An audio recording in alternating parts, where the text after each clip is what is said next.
उसमें आए हुए सभी पूज्य संतों के चरणों में प्रणाम करता हूं। उपस्थित सभी बहनों भाइयों, जो कुछ भी बांग्लादेश में हो रहा है ये हमारे भविष्य का आईना है। निश्चित रूप से पीड़ा तो हमको स्वाभाविक है, क्योंकि वहां के ऊपर जो कुछ भी हो रहा है वह जिनके साथ में हो रहा है वो हमारे भाई हैं। वो हमसे बिछड़े नहीं थे, उनको हमसे बिछड़ा गया, उनको जबरदस्ती हमसे अलग किया गया। वह भी हिंदुस्तान का हिस्सा हो सकते थे कि उनको गुमराह न किया गया होता, लेकिन उस समय के ऊपर जब भारत की आजादी हुई तो भारत की आजादी के समय पर जिस प्रकार से उनको गुमराह कर दिया गया और झूठा भाईचारा दिखाया गया, हिंदू मुस्लिम भाईचारे की बात कही गई, मीम भीम की बात कही गई और एक बड़ी संख्या में हमारे दलित और आदिवासी भाई बहन वहां के ऊपर अपने उन नेताओं के, जो नेता कहीं न कहीं या मुस्लिम नेताओं के बहकावे में आ गए और वह उनके बहकावे में आ गए। और उस समय पर जोगेंद्र नाथ मंडल के कारण से उनके 8 लाख से भी अधिक अनुयायी या जो बांग्लादेशी, जो आज जो बांग्लादेश में जो हिंदू हैं, या उनके कारण से ही वहां के ऊपर रुक गए थे, न तो वह भी आज भारत का हिस्सा होते और उनको इस प्रकार के अत्याचार सहने ना होते। इसलिए मित्रों, वहां जो कुछ भी हो रहा है मुझे पूरा भरोसा है कि भारत की सरकार की उसके ऊपर नजर है। और जिस प्रकार से पूरा देश का हिंदू समाज आंदोलित हो चुका है, यह कन्नौजी नहीं, आज गांव गांव का बैठा हुआ हिंदू समाज का एक एक व्यक्ति वो इस बात को समझ रहा है कि बांग्लादेश में जो हो रहा है यह हमारा आने वाला कल है, हमारे बच्चों के साथ में यही हो रहा है।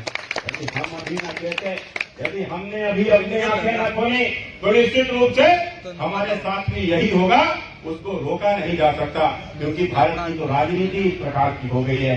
आप सब ने देखा होगा हमारे देश में क्या हो रहा है, बांग्लादेश में तो हो ही रहा है, जो हो रहा है, लेकिन आपने देखा हमारे हिंदुस्तान के भीतर क्या हो रहा है, और हिंदुस्तान में ही उत्तर प्रदेश के भीतर क्या हो रहा है।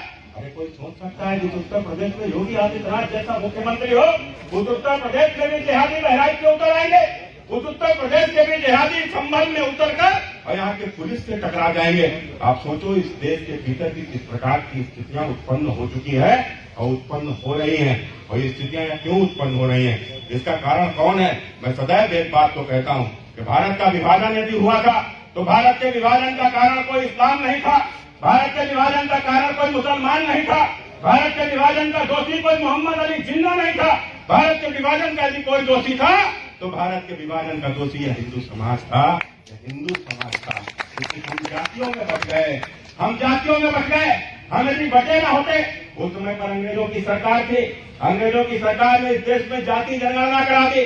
जाति जनगणना के कारण से तमाम जातीय क्षत्रप नेता खड़े हो गए, और जब जातीय नेता खड़े हो गए एक दूसरे को गाली देने लगे, एक दूसरे की जाति को नीचा दिखाने लगे, उसका परिणाम आया कि हमारे आपस के दिलों में इतनी गहराई हो गई, इतनी गहराई हो गई कि मुस्लिम लीग को मौका मिल गया, भारत का विभाजन हो गया।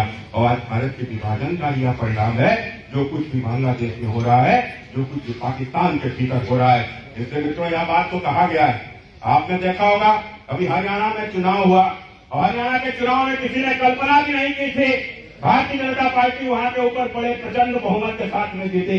महाराष्ट्र में तो किसी ने सोचा ही नहीं था कि ऐसा भी परिणाम आएगा, लेकिन महाराष्ट्र में आप सब ने देखा कि किस प्रकार से भारतीय जनता पार्टी को बड़ी विजय मिली। इस विजय के पीछे कारण क्या है, इस विजय के पीछे केवल 2 ही नारे हैं।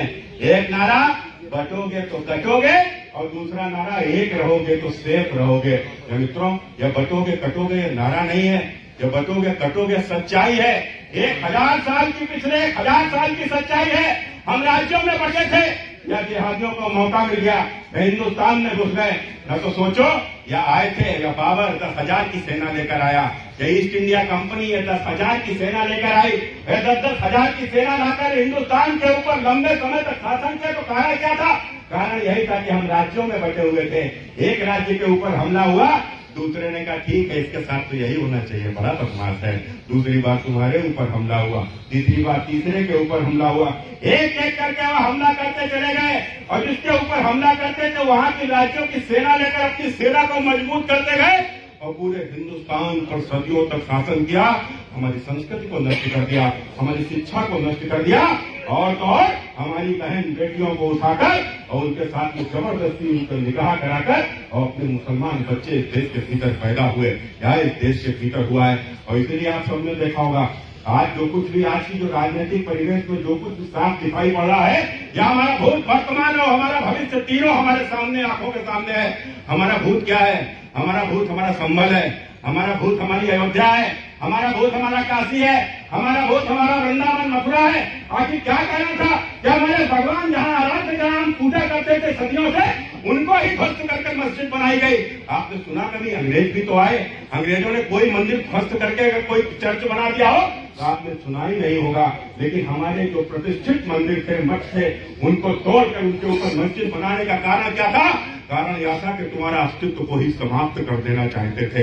वो तो धन्य हो इस देश के साधु संत, वो तो धन्य हो इस देश की महिला शक्ति जिन्होंने हमारी संस्कृति को अब तक जीवित रखा। न तो हम तो कब के समाप्त हो गए होते। और उसके बाद भी मित्रों, उसके बाद इस देश में किसी को धन्यवाद देना चाहिए तो राष्ट्रीय स्वयंसेवक संघ को देना चाहिए, राष्ट्रीय स्वयंसेवक संघ को देना चाहिए।